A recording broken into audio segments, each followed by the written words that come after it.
remember that they're changing my voice.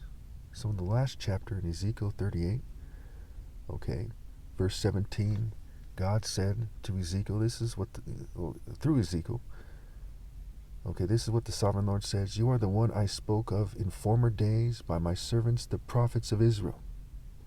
At that time they prophesied for years that I would bring you against them. So you see how the Bible is like a jigsaw puzzle, and people are taking it out of context.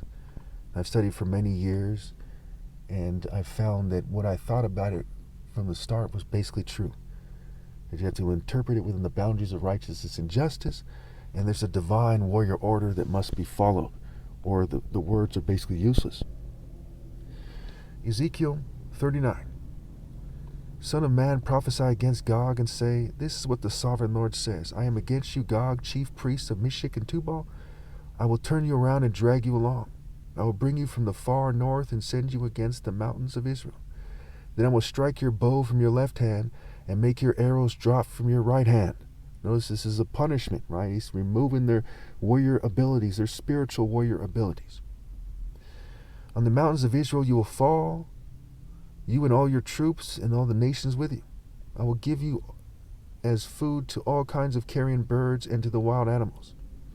You will fall in the open field, for I have spoken, declares the sovereign Lord. And you must make the distinction.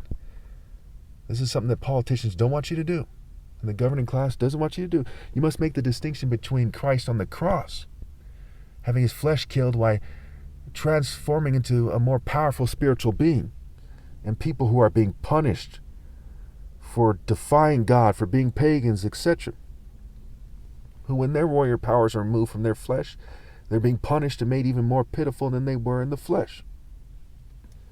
Okay. You will fall in the open field, for I have spoken, declares the sovereign Lord. I will send fire on Magog and on those who live in safety in the coastlands, and they will know that I am the Lord. How? Right? Because all victories are in principle. I will make known my holy name among my people Israel. I will no longer let my holy name be profaned, and the nations will know that I, the Lord, am the Holy One in Israel. How? Who? When? Where? How? Why? By removing all the righteous people from the planet who are anywhere near believable to anyone with sense at all, and leaving only scum. So only scum are just saying scum things. It's not the same as the name truly being profaned. It is coming, it will surely take place, declares the sovereign Lord.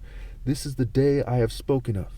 Then those who live in the towns of Israel will go out and use the weapons for fuel and burn them, the small and large shields, the bow and arrows, the war clubs and spears. For 7 years they will use them for fuel.